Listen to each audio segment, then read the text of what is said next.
Hello everyone, how are you. उम्मीद करता हूँ आप लोग कुशल मंगल होंगे। शुरुआत करते हैं अपने नए चैप्टर की, जो कि हमारी कक्षा 7 की भूगोल की किताब से है। ज्योग्राफी बुक हमारी क्लास 7th के लिए human interaction, human environment interactions, मानव पर्यावरण के अन्य क्रियाएं आपस में किस तरह से प्रभावित करते हैं, the tropical and the sub tropical region.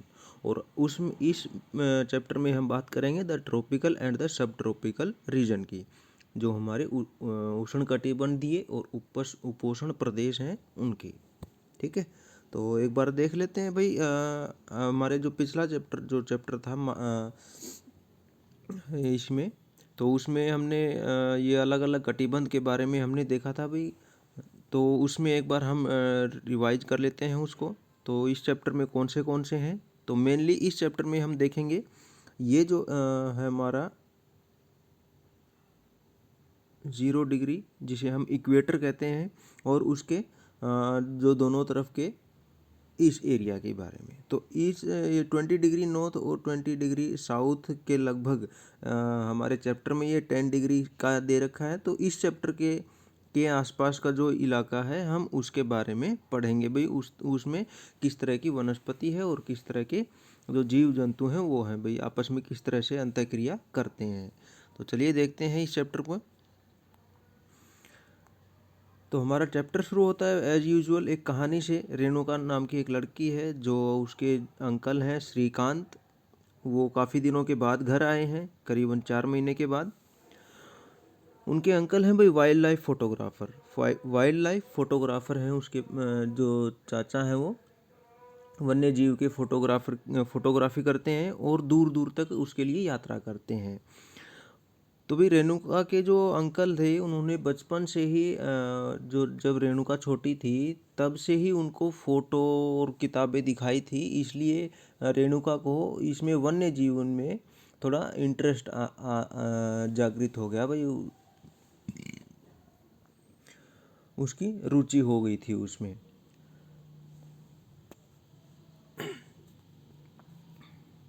और इसके लिए भाई वो जब भी उसके फ़ोटो दिखाते या फिर किताबें दिखाते तो बहुत क्या कर होती, वो बहुत उत्सुक होती भाई उनको जानने के लिए, बहुत आकर्षित होती है उन दूर दूर के लोगों के जानने के लिए, उन दूर दूर के जगहों के जानने के लिए। अब भाई इन दिस पिक्चर, इस पिक्चर में रेणुका और उसके चाचा बातचीत कर रहे हैं भाई, कौन कौन इसमें दिखाई दे रहे हैं। तो उनके चाचा बता रहे हैं इस पिक्चर में भाई बहुत सारे लोग हैं अलग अलग जगह के, जैसे ये बच्चे हैं, जैसे हम कह सकते हैं भाई जो सूखे इलाके हैं, रेगिस्तान के इलाके हैं वहाँ से हैं। ये कुछ बच्चे हैं जो भाई ठंडे इलाकों से हैं, इन्होंने जैकेट वगैरह पहने हुए हैं। और जैसे हम देखें भाई ये बच्चे हैं भाई, ये किसके, जैसे इंग्लैंड वगैरह की तरफ के बच्चे हैं भाई। ठीक है, अब जैसे इनको देखें तो हम कह सकते हैं भाई इनको हमने अक्सर टीवी में देखा है, जो हमारे नॉर्थ ईस्ट की तरफ के हैं। और इनको तो हम अक्सर पहचानते हैं भाई, ये हमारे किसान हैं जो हम अक्सर इनसे मिलते जुलते हैं, हमारे गांव में भी रहते हैं। तो इनके बारे में इनको इनकी आपस में बातचीत हो रही है। तो उसके अंकल कह रहे हैं, श्रीकांत जो अंकल है, रेणुका के अंकल कह रहे हैं भाई चाहे कहीं से भी हो, चाहे ये बच्चे कहीं से भी हो, चाहे लोग कहीं से भी हों, लेकिन इनको 3 चीज़ों की ज़रूरत पड़ती है, फूड, क्लोथिंग और शेल्टर। इन 3 चीज़ों की तो हमें ज़रूरत ही पड़ती है, चाहे हम कहीं पे भी रहें जीने के लिए। खाना, कपड़े और निवास, मतलब जिसे हम घर कहते हैं।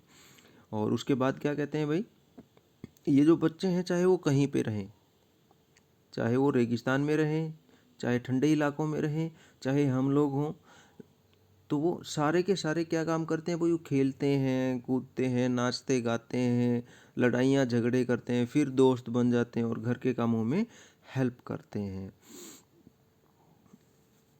और उसके साथ ही साथ बताते हैं भाई, क्योंकि वो जगह जगह घूमे हैं तो उनको ये चीज़ पता चल गई कि भाई वहाँ के जो लोग, वहाँ के जो बच्चे हैं वो बचपन से ही नेचर के बारे में केयर करने लगते हैं भाई।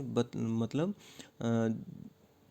वो बच्चे जब छोटे होते हैं तब से ही प्रकृति के बारे में सोचने लगते हैं भाई, किस तरह से उनको बचाया जाए, किस तरह से उसकी देखभाल की जाए। और उसके साथ साथ ये बच्चे वो चीज़ें भी सीख लेते हैं जैसे कि भी लर्न टू कैच फिश, मछलियाँ पकड़ना, and collect material from the forest, और जंगलों से चीज़ें इकट्ठी करना, किस तरह से कौन सी काम की चीज़ें हैं ये लोग वो भी सीख लेते हैं जब वो बच्चे होते हैं। तो ये जो पहला टॉपिक है, इसमें सब टॉपिक है life in the Amazon basin. Amazon basin में जीवन किस तरह का है भाई। अमेजन बेसिन आपको पता ही होगा भाई, अमेजन दक्षिणी अमेरिका की एक बड़ी सी नदी है जो हमारे इस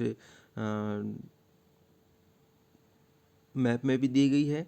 ये देखिए अमेजन मतलब ये नदी है अमेजन दक्षिणी अमेरिका में, और इसे हम दुनिया की सबसे बड़ी नदी भी है भाई, मानते क्या है क्योंकि इसका जो पर्वत अंतर है, मतलब इसका जो पानी है वो कितने लंबे चौड़े एरिया में अपनी सिंचाई करता है या फैला हुआ है, इसलिए सबसे बड़ी नदी इसको कहा गया है। तो चलिए देखते हैं भाई इसमें किस तरह का जीवन है। Before learning about the Amazon basin let us look at the map. अभी हमने मैप में देखा, notice that the tropical region lies very close to the equator between 10 degree north to 10 degree south. अब इन्होंने एक चीज़ और बता दी है भाई, किस तरह से ये 10 डिग्री उत्तर और 10 डिग्री दक्षिण में फैला हुआ है। ये है हमारा इक्वेटर 0 डिग्री, और ये है 10 डिग्री उत्तर और ये 10 डिग्री दक्षिण। इन दोनों के बीच में ये अमेजन बेसिन फैला हुआ है। It is referred to as the equatorial region. अब इसे इक्वेटोरियल रीजन कहा जाता है, मतलब इसे भूमध्य रेखीय प्रदेश कहा जाता है भाई, क्योंकि ये इक्वेटर के आसपास है इसलिए इसे इक्वेटोरियल रीजन कहा जाता है। The river Amazon flows through this region. अब ये जो नदी है वो इसी रीजन में बहती है, इसी क्षेत्र में बहती है, ये जो इक्वेटोरियल रीजन है। Notice how it flows from the mountains to the west and reaches the Atlantic Ocean to the east. अब हमें देखना क्या है भाई, इसमें हमें ये चीज़ देखना है भाई, दक्षिणी अमेरिका में एक पहाड़ है भाई इस तरह से, जो दुनिया का सबसे लंबा पहाड़ भी है, ठीक है। तो भाई उसमें ये बहना शुरू करती है उससे, क्योंकि हमने देखा हमने भारत के बारे में भी देखा भाई, हमारी जो नदियां हैं वो हिमालय पर्वत से निकलती हैं, मतलब जो ऊंची जगह है वहाँ से ये नदियाँ निकलती हैं, वहाँ से ये नदियाँ शुरू होती हैं। तो ये जो पर्वत श्रेणी है, एंडीज पर्वत श्रेणी है यहाँ पे, तो भाई इसमें से ये नदियाँ बहना शुरू करती हैं इस तरफ, और आगे जाके एक बड़ी सी नदी में मिक्स हो जाती हैं, मिल जाती हैं, अपना पानी उसमें बहा देती हैं, ठीक है। तो ये इनकी जो डायरेक्शन है, दिशा है, वो किस तरफ से है, इनकी दिशा है यहाँ से इस तरफ, वेस्ट से ईस्ट की तरफ। कई बच्चे सोचते हैं भाई, कई बार हमें डाउट हो जाता है भाई ये नदी है यहाँ से समंदर से निकलती है, यहाँ से निकलती है और इस तरफ जाती है। ऐसा नहीं होता, बल्कि ये ऊंची जगह से शुरुआत होती है जहाँ पर पहाड़ पठार होते हैं, मतलब इस तरफ से, और ये जाती कहाँ है, समंदर की तरफ, ठीक है। कोई भी नदी हो समंदर की तरफ जाती है। और इसके जब ये समंदर में मिलती है यहाँ पे, तो यहाँ है अटलांटिक ओशन, ठीक है। और इधर इधर एंडीज पर्वत श्रेणियाँ हैं। The place where a river flows into another body of water is called the river's mouth. अब जब नदी एक दूसरे जल राशि में, बड़ी सी जल राशि में, जैसे झील हो गई या फिर कोई भी सागर हो गया या महासागर, उसमें जब मिलती है तब एक नदी का मुहाना बनाती है, जब नदी मिलती है। अब जैसे इसमें हम देखें तो यहाँ पे ये नदी मिक्स हो रही है इसमें अटलांटिक ओशन में, ये यहाँ पे गिर रही है भाई। तो ये जो पॉइंट होगा ये होगा इसका मुहाना, जिसे मुहाना कहा जाता है, नदी का मुहाना कहा जाता है, ठीक है, या river mouth. Numerous tributaries join the Amazon river to form the Amazon basin. अब भाई होता है क्या, इसमें नदी की बहुत सारी सहायक नदियाँ इसमें मिलती हैं अमेजन में। जैसे आपको दिखाई दे रही होगी यहाँ पे बहुत सारी आड़ी टेढ़ी लाइनें हैं यहाँ, बहुत सारी हैं। तो ये सारी नदियाँ किसमें, अमेजन में मिल जाती हैं बाद में जाके। तो इन सभी को कहा जाता है, इन सभी नदियों को कहा जाता है सहायक नदियाँ, जो बड़ी नदी को बहने में, उसको बड़ा होने में हेल्प करती हैं, उसे सहायक नदी कहा जाता है, जिसे ट्रिब्यूटरीज कहा जाता है भाई, tributaries. The river basin drains portions of Brazil, parts of Peru, Bolivia, Ecuador, Colombia and small part of Venezuela। अब ये जो देश हैं भाई, दक्षिणी अमेरिका के देश हैं, इनमें ये अमेजन नदी अपना पानी बहाती है भाई, ठीक है। मतलब जो नदी का जो पानी है वो कहाँ कहाँ पहुँच रहा है, इस अमेजन नदी और इसकी सहायक नदियों का, इन देशों में। तो इसमें देखिए,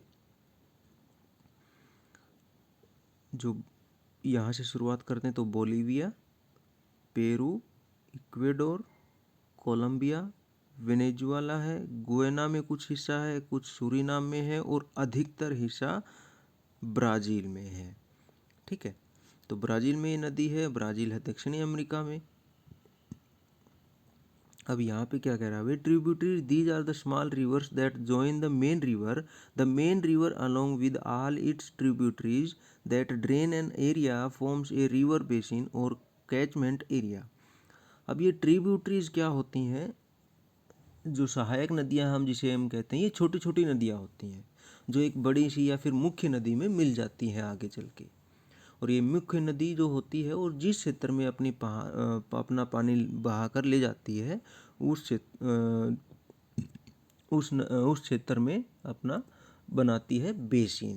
क्या बनाती है, उसमें अपना रिवर बेसिन बनाती है। जैसे जहाँ जहाँ से वो नदी होके गुजरेगी, जहाँ जहाँ से उस नदी का पानी गुजरेगा, वो जगह हो जाएगी उस नदी का basin. The Amazon basin is the largest river basin in the world. अब जो अमेजन नदी का जो बेसिन है, नदी घाटी है, वो भाई दुनिया की सबसे बड़ी नदी घाटी या बेसिन है इस धरती पे। उसके बाद है क्लाइमेट। अभी जो क्लाइमेट है वो किस तरह का है भाई, जो अमेजन का है, अमेजन नदी घाटी का जो क्लाइमेट या फिर जलवायु जिसे हम कहते हैं, वो किस तरह की है। As you know now the Amazon basin stretches directly on the equator. अभी हमने जैसे ही देखा भाई, जो अमेजन घाटी है, अमेजन बेसिन है, वो इक्वेटर के ऊपर है, मतलब भूमध्य रेखा के ऊपर से गुजर होती है भाई। And is characterized by hot and wet climate throughout the year. और इसकी एक खास बात है कि पूरे साल इसमें कैसा जो ऋतु होती है भाई, जलवायु किस तरह की होती है, हॉट गर्म होती है और वेट नम होती है। दोनों चीज़ें एक साथ हैं भाई, गर्म भी है और नम भी है, मतलब गीली भी है, ठीक है। तो वो किस तरह से है भाई, हमने जैसे पिछले चैप्टर में पढ़ा था भाई, क्योंकि इसकी जो सूरज की जो किरणें हैं, सूर्य की सन रेज जो हैं, वो इक्वेटर पे सीधी पड़ती हैं, ठीक है। जो इक्वेटर है हमारा, इसके ऊपर जो सन रेज हैं वो सीधी पड़ती हैं, और जो पोल्स होते हैं उन पे टेढ़ी हो जाती हैं। तो ये यहाँ पे जो किरणें पड़ेंगी इस इक्वेटर पे, तो ज़्यादा गर्म हो जाएगा, उतनी ही जल्दी, उतना ही ज़्यादा गर्म होगा। और जितना ज़्यादा गर्म होगा उतना ही जल्दी भाई उसके आसपास अगर पानी है तो वो क्या हो जाएगा, भाप में बदल जाएगा। और जितना ज़्यादा पानी भाप में बनेगा उतनी ही जल्दी फिर वो बादलों का रूप लेगा, और फिर जितने ज़्यादा बादल होंगे उतना ही जल्दी वो फिर बूंदों के रूप में बरसने लगेगा, ठीक है। तो मतलब वाटर साइकिल जो चलती है वो बहुत जल्दी जल्दी चलती है भाई। तो इसीलिए यहाँ पर जो इक्वेटर है वहाँ पर क्या होता है भाई, बारिश अक्सर हो जाती है। और वहाँ का जो मौसम है वो किस तरह का होता है, गर्म और नमीली। Both day and nights are almost equally hot and humid. और दिन और रात दोनों की दोनों गर्म और नमी वाली होती है, मतलब उनमें हवा में नमी होती है। The skin feels sticky. जो हमारी स्किन होती है वो किस तरह की चिपचिपाहट वाली होती है, कभी सूखती ही नहीं है। इसका हम एक एग्जांपल ले सकते हैं भाई, जैसे हमारे जुलाई अगस्त का जो टाइम होता है उसमें बारिश बहुत होती है, लेकिन फिर भी हमें पंखे चलाने की ज़रूरत होती है और हमें पसीने आते रहते हैं भाई। हमारी जो स्किन है वो कभी सूखती नहीं है, पसीने नहीं सूखते, है ना। हमारे कपड़े पसीने में डूबे रहते हैं, यानी कि तर रहते हैं। तो ऐसा ही मौसम इस अमेजन बेसिन में बना रहता है दिन और रात। It rains almost every day, हर दिन बारिश होती है लगभग। एक आधी दिन ऐसा निकलता होगा जिसमें बारिश नहीं होती होगी, that too without much warning. और ये बारिश आने से पहले किसी तरह का कोई संकेत भी नहीं देती, कोई वार्निंग भी नहीं देती। The day temperatures are high with very high humidity. अब जो दिन का जो तापमान होता है वो किस तरह का होता है, हाई होता है भाई, ऊंचा, बहुत गर्म होता है, एंड वेरी हाई ह्यूमिडिटी। और उसमें एक चीज़ क्या होती है, नमी भी होती है। At night the temperature goes down but the humidity remains high. लेकिन जब रात होती है उस समय क्या होता है, तापमान तो थोड़ा कम हो जाता है, थोड़ी सी हल्की हल्की ठंडी भी हो जाती है, लेकिन उसकी जो आर्द्रता है, जो हवा में नमी है, वो वैसी ही बनी रहती है जैसी दिन में होती है। तो भाई ये था आज का टॉपिक। उम्मीद है आप लोगों को समझ में आया होगा अमेजन बेसिन का। तो भाई इसमें दो तीन चीज़ें ध्यान देने वाली हैं। एक, अमेजन बेसिन कहाँ है भाई, ये इक्वेटर पे है और साउथ अमेरिका में बहती है। और जो इसका बेसिन है वो कहाँ कहाँ है भाई, 10 डिग्री नॉर्थ और 10 डिग्री साउथ के जो इक्वेटर है, जो 10 डिग्री नॉर्थ और 10 डिग्री साउथ के बीच में है भाई, ठीक है। और उसके बाद जो अमेजन नदी का जो बेसिन है वो इस दुनिया में सबसे बड़ा नदी बेसिन है भाई, सबसे बड़ी नदी घाटी है। अब ट्रिब्यूटरीज क्या होती हैं भाई, जो एक छोटी छोटी नदियाँ जो बड़ी नदी को बनने में हेल्प करती हैं, बड़ी नदी को बहने में हेल्प करती हैं, वो उसमें भाई आगे जाके मिक्सअप हो जाती हैं, उन्हें ट्रिब्यूटरीज कहा जाता है। तो अगर पूछा जाए तो इसमें भाई कुछ देशों के नाम भी आ जाते हैं भाई। अमेजन बेसिन कहाँ कहाँ कौन से कंट्री में है, जैसे भाई Bolivia, Peru, Ecuador, Colombia, Venezuela और अमेजन, ठीक है। और जैसे सूरीनाम और गुयाना का भी कुछ हिस्सा ये ले लेते हैं भाई। तो ये था भाई हमारा टॉपिक। तो उम्मीद है आप लोगों को समझ में आया होगा। तो मिलते हैं अपने इसी लेसन के बचे हुए हिस्से में अगले वीडियो में। तब तक के लिए stay at home, stay fit and keep learning. Thank you.